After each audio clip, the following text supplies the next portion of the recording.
Hello students, welcome to biology class. So আমরা আগের ভিডিওতে প্রি ফার্টিলাইজেশন ফেজ আর fertilisation phase সম্পর্কে আলোচনা করেছি সেক্সুয়াল ইভেন্টসের। সো এখন আমরা পোস্ট ফার্টিলাইজেশন ফেজ সম্পর্কে আলোচনা করব, যেটা হচ্ছে third category of the events of sexual reproduction. So post fertilization phase, post কথাটার মানে হচ্ছে after. So post fertilization phase হচ্ছে যে events of sexual reproduction takes place after fusion of gametes are included in this category. তার মানে গ্যামেটের fusion হয়ে যাওয়ার পর যে সমস্ত ঘটনাগুলো ঘটবে সেইগুলো এই পোস্ট ফার্টিলাইজেশন ফেজের আন্ডারে আলোচনা করা হবে। সো গ্যামেটের ফিউশন ফার্টিলাইজেশন ফেজে গ্যামেটের ফিউশন হচ্ছে, অ্যান্ড প্রি ফার্টিলাইজেশন ফেজে গ্যামেটের ফর্মেশন হচ্ছে এবং গ্যামেটের ট্রান্সফার হচ্ছে। তারপর ফার্টিলাইজেশন ফেজে এসে গ্যামেটের ফিউশন হচ্ছে, অ্যান্ড ফিউশন হওয়ার পর যে ঘটনাগুলো ঘটবে সেগুলো আমরা পোস্ট ফার্টিলাইজেশন ফেজের আন্ডারে আলোচনা করব। সো ফিউশন হওয়ার পর সর্বপ্রথম যেটা ঘটে সেটা হচ্ছে জাইগোট ফর্মেশন। সো প্রথম ক্যাটাগরি হচ্ছে জাইগোট ফর্মেশন বা formation of the zygote. So দুটো haploid gamete, that is male gamete and female gamete fuse করে একটা ডিপ্লয়েড স্ট্রাকচার তৈরি করছে, ইউনিসেলুলার স্ট্রাকচার তৈরি করছে, যেটাকেই বলা হচ্ছে জাইগোট বলা হচ্ছে। সো জাইগোট কি না, after the fusion of male and female gamete a diploid unicellular structure is form, that is called zygote. So আমরা জানি gamete always haploid in nature. So gamete সবসময়ই হ্যাপ্লয়েড হয়। সো যখন both gametes fuse করছে, অর্থাৎ দুটো haploid gametes যখন fuse করছে, ফিউজ করার পরে যে একটা ডিপ্লয়েড একটা সিঙ্গেল সেল স্ট্রাকচার তৈরি হবে, সেটাকেই বলবো আমরা zygote. And what is the importance of zygote? এই জাইগোটের ইম্পর্টেন্স কী না, zygote is the vital link that ensures the continuity of species between organisms of one generation to another. অর্থাৎ এইটা হচ্ছে জাইগোটটা হচ্ছে একটা ভাইটাল রোল প্লে করে। সো এটা কি, এটা একটা vital link between organisms of one generation to the next. So actual কী হচ্ছে না, এখানে গ্যামেট ফর্মেশন হচ্ছে কোথায়, প্যারেন্ট বডি থেকে। সো প্যারেন্ট বডি থেকে গ্যামেট ফর্মেশন হচ্ছে, তারপর গ্যামেটগুলোর ফিউজ হয়ে কী তৈরি হচ্ছে, zygote. And zygote is that structure which undergoes development and form the new individual. So জাইগোটই হচ্ছে সেই স্ট্রাকচারটা, যেই স্ট্রাকচারটা থেকে এরপর জাইগোটের মধ্যে বিভিন্ন ডেভেলপমেন্ট ঘটবে এবং এই জাইগোট থেকে একটা নিউ ইন্ডিভিজুয়াল তৈরি হবে। তার মানে প্যারেন্ট বডি থেকে নিউ ইন্ডিভিজুয়াল তৈরি হওয়ার মাঝের যে লিঙ্কটা কাজ করছে সেটা হচ্ছে কিন্তু জাইগোট। সো জাইগোট প্যারেন্ট বডির সঙ্গে তার অফস্প্রিং, সো প্যারেন্ট বডিকে যদি ফার্স্ট জেনারেশন ধরি অ্যান্ড অফস্প্রিংকে যদি সেকেন্ড জেনারেশন ধরি, সো দুটো জেনারেশনের মধ্যে যে লিঙ্কটা কাজ করছে সে লিঙ্কটা হচ্ছে জাইগোট। সো প্যারেন্ট বডি থেকে জাইগোট ফর্মেশন হচ্ছে, অ্যান্ড জাইগোট নেক্সট হচ্ছে ডেভেলপমেন্টাল প্রসেসের মধ্য দিয়ে গিয়ে নিউ ইন্ডিভিজুয়াল বা অফস্প্রিং তৈরি করছে। ঠিক আছে। সো যদি আমরা এবার লোয়ার অর্গানিজমের ক্ষেত্রে দেখি যে পোস্ট ফার্টিলাইজেশন চেঞ্জে কী কী ঘটবে না, প্রথমেই ফিউশন হওয়ার পর প্রথমেই যেটা ঘটবে সেটা হচ্ছে জাইগোট ফর্মেশন হবে। অ্যান্ড এরপর লোয়ার অর্গানিজম মানে লাইক অ্যালগি, সাম ফাঙ্গাস, এদের ক্ষেত্রে কি হচ্ছে না, zygote May immediately germinate or undergoing A resting period. So এটার মানে কি না, জাইগোট যখন ফর্মেশন হলো, ফর্মেশন হওয়ার সঙ্গে সঙ্গে এটা জার্মিনেট করতে পারে। জার্মিনেট মিনস জাইগোট থেকে সঙ্গে সঙ্গে নিউ ইন্ডিভিজুয়াল তৈরি হতে পারে ডেভেলপমেন্টাল প্রসেসের মধ্য দিয়ে, or it undergoing A resting period. Or এটা হতে পারে যে জাইগোট ফর্মেশন হয়ে যাওয়ার পরে জাইগোট থেকে ইমিডিয়েটলি নিউ ইন্ডিভিজুয়াল না তৈরি হয়ে এই জাইগোটটা ডরমেন্ট স্টেজে চলে যায়, অর্থাৎ কিছু সময়ের জন্য এটা রেস্টিং পিরিয়ড বা ডরমেন্ট স্টেজে চলে যাচ্ছে, সুপ্ত অবস্থায় থাকছে, এবং তারপর সেখান থেকে নতুন ইন্ডিভিজুয়াল কিছু সময় পর তৈরি হবে।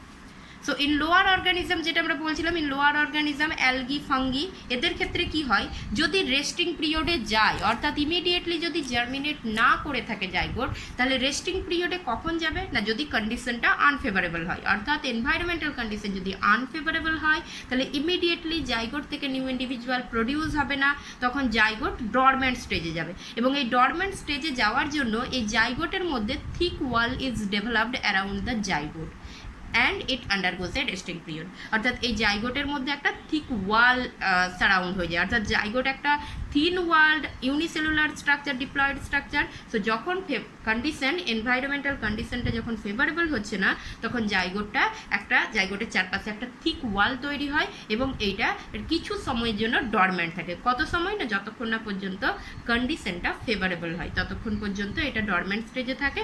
তারপর যখন আবার ফেভারেবল কন্ডিশন হয় তখন এই জাইগোট থেকে নিউ ইন্ডিভিজুয়াল তৈরি হচ্ছে। ওকে,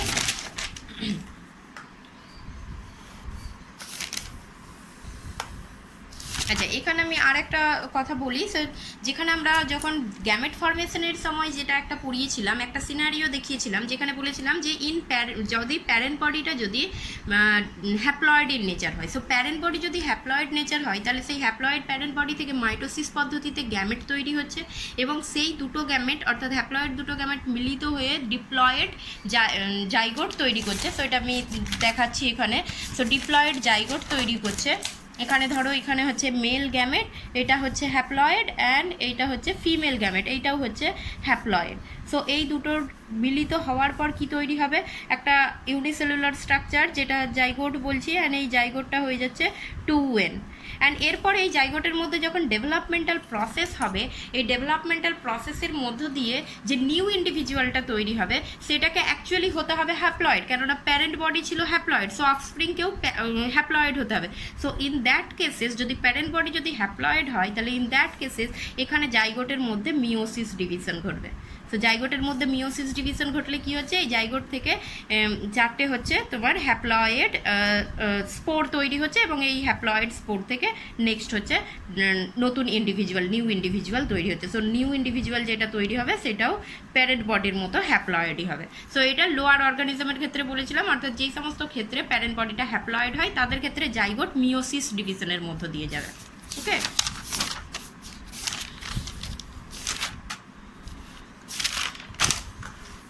সো নেক্সট আমরা আসি যেগুলো ইন হায়ার প্ল্যান্ট এবং in most of the animals zygote immediately undergoes to embryogenesis. অর্থাৎ লোয়ার প্ল্যান্টের ক্ষেত্রে তো ফেভারেবল কন্ডিশন না থাকলে সেটা ডরমেন্ট স্টেজে চলে যাচ্ছে, কিন্তু যদি হায়ার প্ল্যান্ট বা বেশিরভাগ অ্যানিমেলের ক্ষেত্রে আমরা দেখি তাহলে বেশিরভাগ অ্যানিমেলের ক্ষেত্রে এটা কি হয়, জাইগোট ফরমেশনের পর এটা এমব্রায়োজেনেসিস প্রসেসের মধ্যে যায়। এবার what is embryogenesis? Embryogenesis means the process of formation of embryo from the zygote is called embryogenesis. So embryogenesis, genesis means production or formation, and embryo কথাটা এমব্রায়ো থেকেই এসেছে। So the process of formation of embryo from the zygote is called embryogenesis. মানে embryo তৈরির যে পদ্ধতি, সেই embryo তৈরির পদ্ধতিটাকে বলা হচ্ছে এমব্রায়োজেনেসিস। অর্থাৎ পোস্ট ফার্টিলাইজেশন ইভেন্টসের মধ্যে প্রথম ক্যাটাগরি হচ্ছে ফরমেশন অফ জাইগোট, অর্থাৎ প্রথমে জাইগোট ফরমেশন হলো, এরপর কি হবে, এরপর হবে এমব্রায়োজেনেসিস, মিনস ওই জাইগোট থেকে এরপর এমব্রায়ো তৈরি হবে।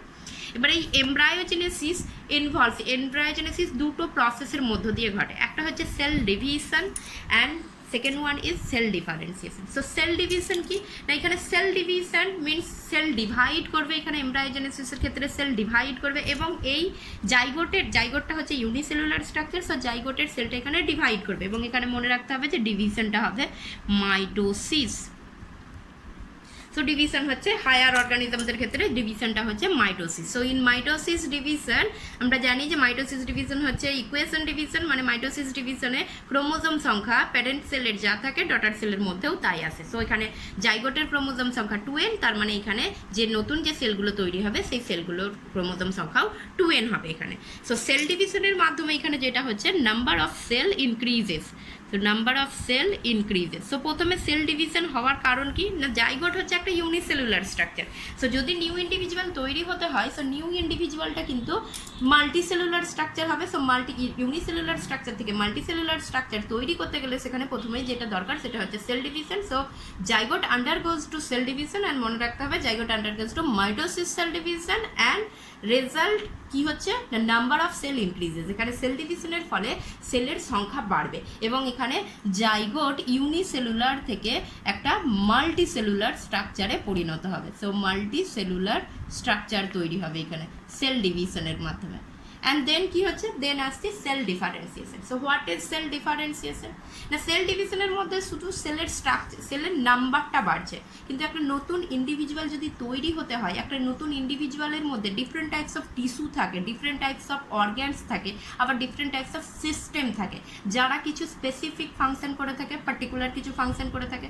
সো একটা নিউ ইন্ডিভিজুয়াল তৈরি করতে গেলে শুধু সেলের সংখ্যা বৃদ্ধি হতে হবে এটা নয়, সেলের সংখ্যা বৃদ্ধির সঙ্গে সঙ্গে সেখানে কিছু স্পেশালাইজড সেল ফর্মেশন হতে হবে। সো কিছু সেল মিলিত হয়ে সেখানে কি তৈরি করবে, টিস্যু তৈরি করবে, অ্যান্ড আগেন কিছু টিস্যু মিলিত হয়ে সেখানে কি তৈরি করবে, সেখানে অর্গ্যান তৈরি করবে। সো এই যে টিস্যু এবং অর্গ্যান ফর্মেশনের যে পদ্ধতি, সেটাই হচ্ছে সেল ডিফারেন্সিয়েশন। মিনস সেল ডিফারেন্সিয়েশনের মাধ্যমে যেটা ঘটবে সেটা হচ্ছে tissue and organs are formed. So এখানে প্রথমে সেল ডিভিশনের মাধ্যমে অসংখ্য সেল তৈরি হলো, এরপর সেই সেলগুলো স্পেশালাইজড হচ্ছে, এরপর সেই সেলগুলো কিছু সেল মিলিত হয়ে টিস্যু তৈরি করছে, এবং তারপর কিছু টিস্যু মিলিত হয়ে অর্গ্যান তৈরি করছে, এবং সেখানে একটা নিউ ইন্ডিভিজুয়ালের একটা স্ট্রাকচার তৈরি হবে। যেমন হিউম্যানের ক্ষেত্রে যদি আমরা ধরি, তাহলে কিছু টিস্যু মিলিত হয়ে সেখানে লাংস তৈরি করবে, কিছু টিস্যু মিলিত হয়ে সেখানে হচ্ছে হার্ট তৈরি করবে, এবং তারপর আবার এই সমস্ত অর্গ্যানগুলো মিলিত হয়ে বিভিন্ন ধরনের সিস্টেম তৈরি করবে, রেসপিরেটরি সিস্টেম, ডাইজেস্টিভ সিস্টেম, বিভিন্ন ধরনের সিস্টেম তৈরি করবে। সো এই যে স্পেসিফিক সেলগুলোর যে একটা স্পেসিফিক টিস্যুতে বা অর্গ্যানে পরিণত হওয়ার পদ্ধতি, সেটাকেই বলা হচ্ছে সেল ডিফারেন্সিয়েশন। সো এমব্রায়োজেনেসিস ঘটতে গেলে, অর্থাৎ জাইগোট থেকে একটা এমব্রায়ো ফর্মেশন হতে গেলে প্রথমে যেটা দরকার সেটা হচ্ছে সেল ডিভিশন। যদি প্যারেন্ট বডি ডিপ্লয়েড হয় তাহলে সেখানে zygote undergoes to mitosis division, যদি প্যারেন্ট বডি হ্যাপ্লয়েড হয় তাহলে সেখানে zygote undergoes to meiosis division, and then cell differentiation takes place. Okay, now types of animal on the basis of embryogenesis, অর্থাৎ এমব্রায়োজেনেসিসের বেসিসে, এমব্রায়োজেনেসিসের উপর ডিপেন্ড করে অ্যানিম্যালকে আবার কয়েকগুলো ভাগে ভাগ করা হচ্ছে। সো এমব্রায়োজেনেসিস কোথায় ঘটছে, মাদার সেলের মধ্যে, মাদার বডির মধ্যে ঘটছে নাকি মাদার বডির আউটসাইডে ঘটছে, তার উপর ডিপেন্ড করে এখানে অ্যানিম্যালকে কতগুলো ভাগে ভাগ করা হয়েছে। সো কি কি না, প্রথম ক্যাটাগরি হচ্ছে ওভিপেরাস। সো ওভি কথাটা এসেছে ওভাম থেকে, ovum or egg, ovum means egg, আর পেরাস কথাটার মানে হচ্ছে গিভ রাইজ, অর্থাৎ উৎপন্ন করা, পেরাস কথাটার মানে। সো ওভিপেরাস হচ্ছে সেই অ্যানিম্যালগুলোকে আমরা বলবো যেই অ্যানিম্যালগুলোর ক্ষেত্রে এমব্রায়োজেনেসিস, অর্থাৎ এমব্রায়ো তৈরির ঘটনাটা দেহের বাইরে, জীবদেহের বাইরে সম্পন্ন হবে, সেইগুলোকে বলবো আমরা ওভিপেরাস। তো এখানে কি বলছি আমরা, the animals in which development of fertilised আর unfertilised egg takes place outside the female parent. অর্থাৎ এখানে কি হচ্ছে না, অ্যানিম্যাল, যে সমস্ত অ্যানিম্যালদের ক্ষেত্রে ফার্টিলাইজড আর আনফার্টিলাইজড এই development of fertilised and unfertilised egg takes place outside the female parent, তাদেরকে বলা হচ্ছে ওভিপেরাস। সো এখানে আমি দুটো কথা ইউজ করেছি, একটা হচ্ছে fertilised egg and another one is unfertilised egg. So fertilised egg is nothing but a zygote, অর্থাৎ এগ ফার্টিলাইজড হয়ে যাওয়ার পরই সেটাকে আমরা বলছি zygote. So fertilised egg means জাইগোটের ডেভেলপমেন্ট, দ্যাট ইজ এমব্রায়োজেনেসিস, অর্থাৎ ফিমেল বডির বাইরে ঘটবে। আর একটা কেস কি বলা হচ্ছে আনফার্টিলাইজড এগ, মানে যে এগটা এখন পর্যন্ত ফার্টিলাইজড হয়নি, অর্থাৎ যে এগটা এখন পর্যন্ত মেল গ্যামেটের সঙ্গে মিলিত হয়নি, that means simply it is a female gamete. So এখানে আনফার্টিলাইজড এগ কোথায় আসছে না, কিছু কিছু আমরা যখন ফার্টিলাইজেশন পড়েছি তখন একটা ক্যাটাগরি পড়িয়েছিলাম এক্সটার্নাল ফার্টিলাইজেশন, যেখানে বলা হয়েছিল যে both mail and female gamete দুটোই হচ্ছে রিলিজড হয়ে যায় এনভায়রনমেন্টের একটা সারাউন্ডিং একটা মিডিয়ামে, এবং সেখানে গিয়ে তারা ফার্টিলাইজ হয়, সেখানে ফিউশন হয়। সো সেই জন্য সেখানে এক্সটার্নাল ফার্টিলাইজেশনের ক্ষেত্রে কী হচ্ছে, ফার্টিলাইজেশনটাও বাইরে ঘটছে, জীবদের বাইরে ঘটছে, এবং জীবদের বাইরে যদি ফার্টিলাইজেশন ঘটে, সো অবভিয়াসলি সেখানে এমব্রায়োজেনেসিস মানে জাইগোটের ডেভেলপমেন্টটাও কিন্তু সেখানে জীবদেহের বাইরে ঘটবে। সেই জন্য এখানে আমরা বলছি the animals in which development of fertilised egg or unfertilised egg takes place outside the female parent. Fertilised egg means এখানে জাইগোট ফর্মেশনটা, অর্থাৎ ফার্টিলাইজেশনটা ইন্টারনাল হচ্ছে, অ্যান্ড আনফার্টিলাইজড এগ মানে এখানে zygote formation, that is fertilisation যেটা, সেটাও কিন্তু বাইরে ঘটছে। So in case of external and internal fertilisation, এদের ক্ষেত্রে এগ জাইগোটের যে ডেভেলপমেন্টটা, জাইগোটের ডেভেলপমেন্টটা কিন্তু ফিমেল প্যারেন্টের দেহের বাইরে ঘটবে। ওকে, সো এখানে নেক্সট কি বলছি, this animals lay fertilised or unfertilised egg in a safe place in the environment. So এদের ক্ষেত্রে কি হচ্ছে, এরা এনভায়রনমেন্টের একটা অ্যাকর্ডিং টু দেম একটা সেফ প্লেসে এই ফার্টিলাইজড অর আনফার্টিলাইজড এগকে এরা রিলিজড করছে। সো ইন জেনারেলি আমরা বলতে পারি যে oviparous is nothing but a egg laying animal. So egg laying animal, যে সমস্ত অ্যানিমেলরা ডিম পাড়ে তাদেরকেই অ্যাকচুয়ালি শর্টে আমরা বলতে পারি যে তারা হচ্ছে ওভিপেরাস অ্যানিমেলের মধ্যে আসছে।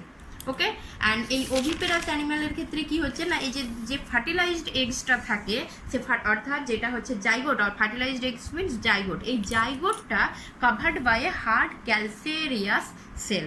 সো এই যে ফার্টিলাইজড এগটা, যেটাকে তারা জাইগোটটাকে বাইরে এগটাকে লে করছে, এই এগটাকে প্রোটেকশন দেওয়ার জন্য, অর্থাৎ বাইরের এনভায়রনমেন্ট থেকে এই এগটা যাতে নষ্ট না হয়ে যায় তার জন্য এটা একটা হার্ড শক্ত একটা ক্যালসেরিয়াস সেল দ্বারা, খোলক দ্বারা আবৃত থাকে, মানে ক্যালসিয়ামের একটা খোলক দ্বারা আবৃত থাকে। যেমন মুরগির যদি ডিম দেখে থাকি তাহলে আমরা দেখতে পাবো সেখানে একটা শক্ত হচ্ছে খোলক থাকে যার মধ্যে এই এগটা জাইগোটটা এখানে জাইগোটের ডেভেলপমেন্ট এখানে ঘটবে। অ্যান্ড এই এগস কন্টেন্ট, এবার এই যে এগসের মধ্যে এগসের ভিতরে বাইরের মধ্যে এগসের ভিতরে যে ডেভেলপমেন্টটা ঘটবে, এমব্রায়ো ডেভেলপমেন্টটা ঘটবে, সেই এমব্রায়ো ডেভেলপমেন্টের জন্য নিউট্রিশনের দরকার পড়বে, যেহেতু এরা মাদার বডি থেকে বিচ্ছিন্ন হয়ে যাচ্ছে এবং সম্পূর্ণ এনভায়রনমেন্টে চলে আসছে। সেই জন্য এদের এই ডেভেলপমেন্ট প্রসেসটাকে কন্টিনিউ করার জন্য এদের এগের মধ্যে কিছু নিউট্রিশন থাকে যেটাকে এগ ইয়ক বলা হচ্ছে। সো সেই জন্য eggs contain substantial quantity of yolk to support the growth and activity of the embryo. অর্থাৎ এমব্রায়ো ডেভেলপমেন্টটা এই যে এনভায়রনমেন্টাল কন্ডিশনে হচ্ছে, বাইরে হচ্ছে, জীবদের বাইরে ঘটছে, তার জন্য যে পুষ্টি পদার্থটা দরকার সেটা এগের মধ্যে থাকে এবং সেটা অনেকটা বেশি পরিমাণে থাকে। সো এখানে এক্সাম্পল কি কি, অর্থাৎ ওভিপেরাস অ্যানিমালের এক্সাম্পল যদি আমরা বলি, সো এক্সাম্পলের মধ্যে আসছে এখানে ফিশেস,